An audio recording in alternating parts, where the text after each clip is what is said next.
What's up, everybody, and welcome to my Impact Wrestling review. A lot of things going on in the show tonight as the build to No Surrender continues. What does Impact Wrestling have in plan for this whole Impact Plus show coming up in the next few weeks? We do kick it off, though, with Matt Striker and D'Lo Brown on commentary, as the first match began with Tasha Steelz versus Havoc, Nevaeh, and Kiera Hogan were out there also.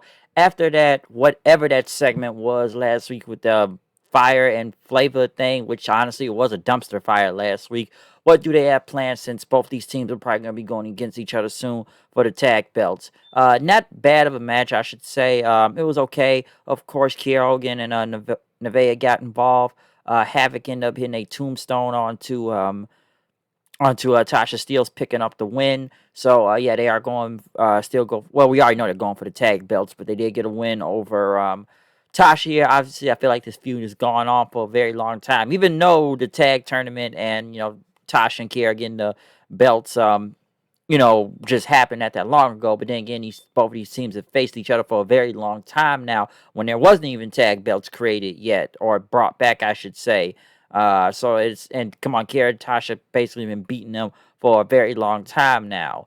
But other than that match, they went to what Ken Shamrock did last week, beating up referees in security, putting one of them into the ankle lock, putting the belly-to-belly suplex on him. Callahan, he tried to stop Shamrock, but Shamrock basically kept beating up all the security and referees then. Scott D'Amore had enough of this, basically indefinitely suspending Ken Shamrock. Sammy Cam basically kind of agreed with him. Was like, good job, okay?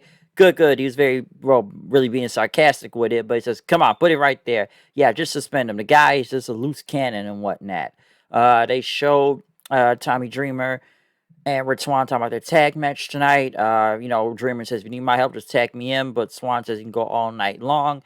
Gals and Anderson were in the back talking about their main event match tomorrow night on Beach Break for AEW, as they even talk kind of how they did John Cena back then. Instead of beat up John Cena, it's going to be beat up John Moxley. That's their new thing right now. They're like beat up John Cena when AJ was rolling with him, but now it's beat up John Moxley, since now they're teaming with Omega again.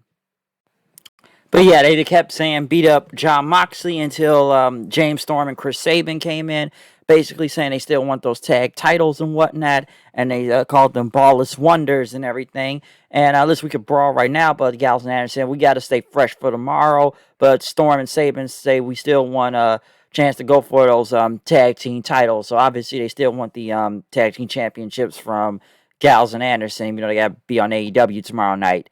Next, though, Madman Fulton went against Josh Alexander.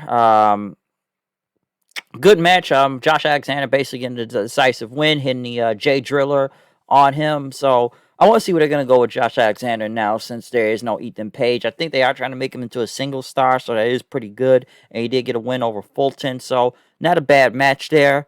Next, Brian Myers came out to cut a promo.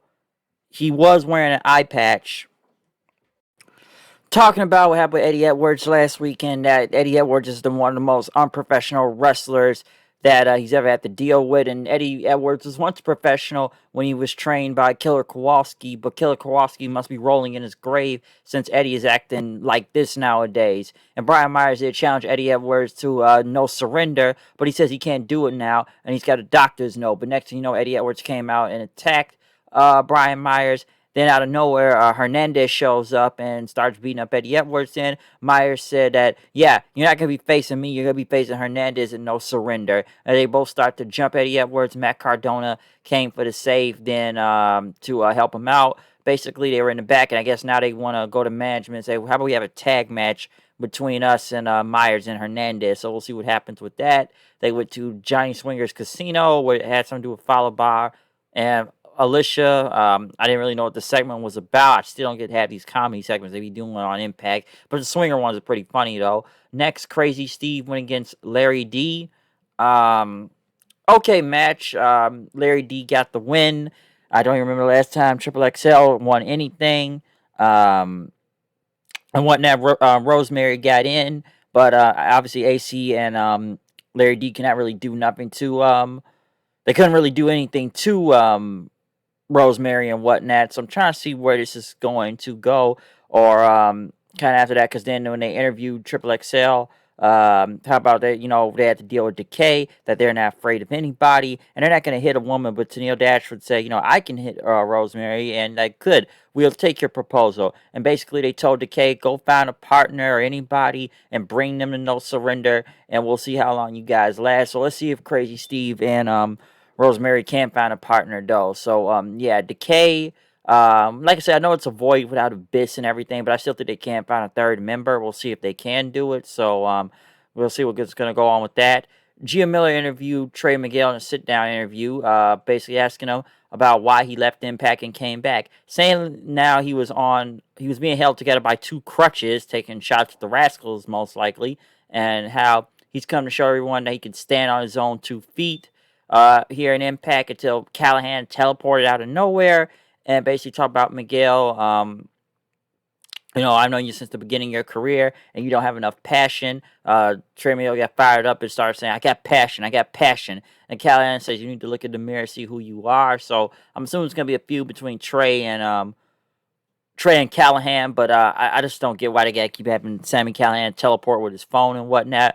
Interesting take that he just kind of took a shot at the Rascal, saying I was being held on to two crutches. So, but now he's on his own. Let's see if they can actually get this singles push right with Trey Miguel. So hopefully something good comes from that. Susan went against Jordan Grace. Match was okay. I know Susan or Sue Young is trying to be a businesswoman right now in a match. Of course, Deanna and Kimberly got involved, as is Jazz also. But it ended up with Jordan Grace getting the win with the Grace driver. But right after Deon Purrazzo got him in there and attack, ODB came out, returning to Impact, basically clearing the ring, helping the faces out, as even she kind of somewhat celebrating back with Jazz and them, saying, so you backed in, since everybody's coming back. They did the BAM! I like saying, I always like when ODB says that. BAM! That's always funny. BAM!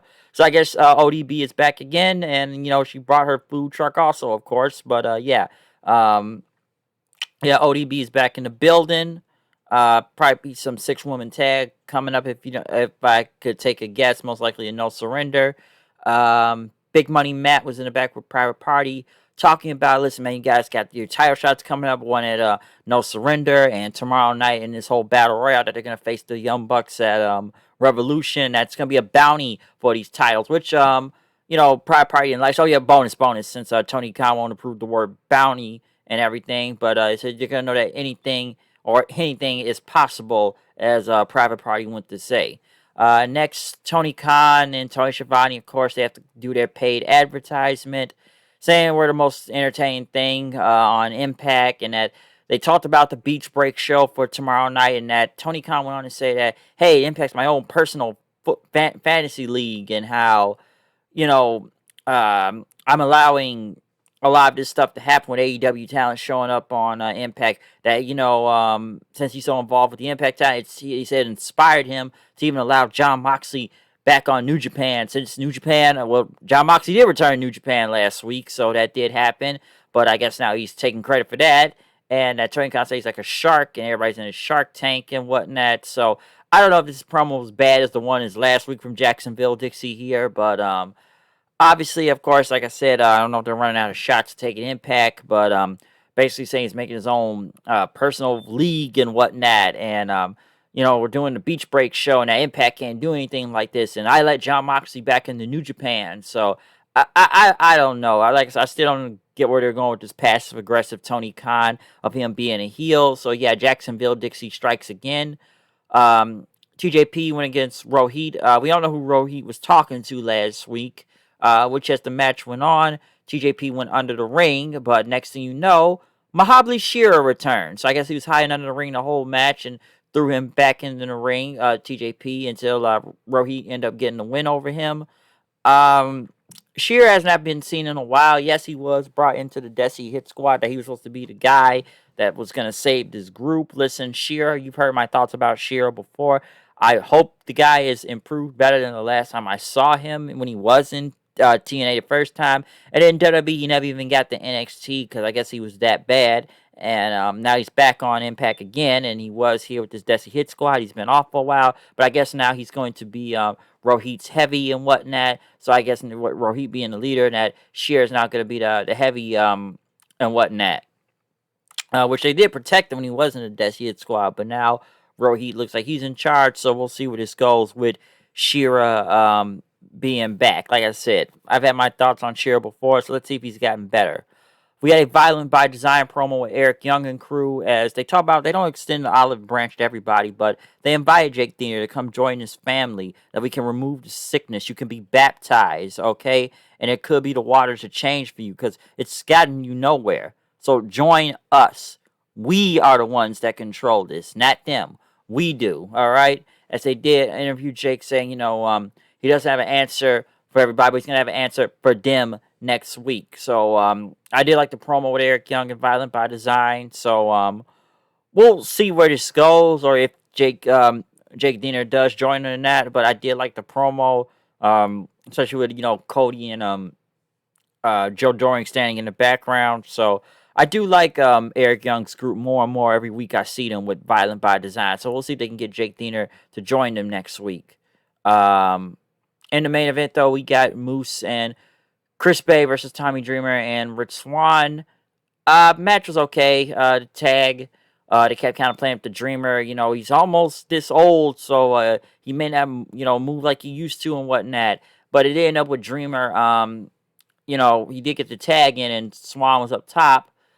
Moose ended up pushing Dreamer into Swan, and then he was about to spear Dreamer, but Dreamer ended up sidestepping out of the way and kind of throwing Moose into Swan, and Moose ended up pinning Swan in, and then went after Dreamer. His spear on him as Moose held up both titles and whatnot. Like I said, interesting that, Dreamer, he kind of didn't take the bullet there and let Swan get hit. Honestly, I still don't really want to see Dreamer and Swan. I don't think a lot of people do. We'll see where we'll go with this, but it's not like Dreamer's going to win the title. But, hey, it's his birthday and everything. But like I said last week, hey, it's his birthday, Chris Bay's birthday. My birthday's on that same day, too. Where's my title shot, huh? Where's my freaking title shot when you think about it? Why don't we make a fatal four-way of that possibility? But hey, man, I do share a birthday with these guys on the 13th, though.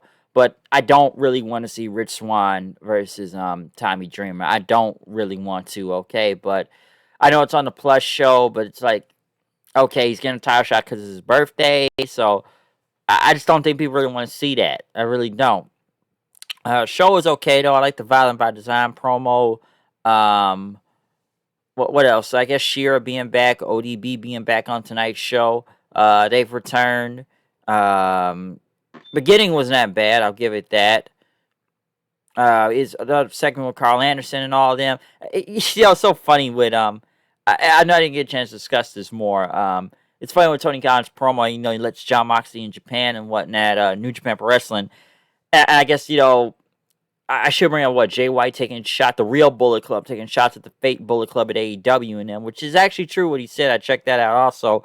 Kind of aiming at gals and all them heads, so you could sell some shitty T-shirts, knowing that people will buy it. So I thought that was a pretty interesting promo. And, I've seen people talk about tonight with Impact. Yeah, I will say this real quick. Dude, I don't think Lars Sullivan has come here. Yeah, I know about the release, and I could make a separate video. I don't have really much to say about it. I do believe the guy really fucked himself over to why he got released. I still think he was green, but I feel like he did not learn. Yeah, did his past come back to haunt him? Yes, but then again, he shot himself in the foot several times. And to what I've seen today, I don't think people give a fuck if he's gone from the WWE and that. It's not like he really was going anywhere anyways, even on SmackDown with this whole, I was bullied, eat the kids, eat dirt, or the freak and whatnot, okay? I don't know, they were trying to make him hide and right 2.0 or something. I don't know. I don't. So, I don't know. Some people think he ended up on Impact or AEW. I don't know. I don't. Okay, like I said, I wasn't really a big fan of the dude, anyways. And like I said, this guy, he just ran his fucking mouth too much, and he tended to screw himself over doing dumb shit.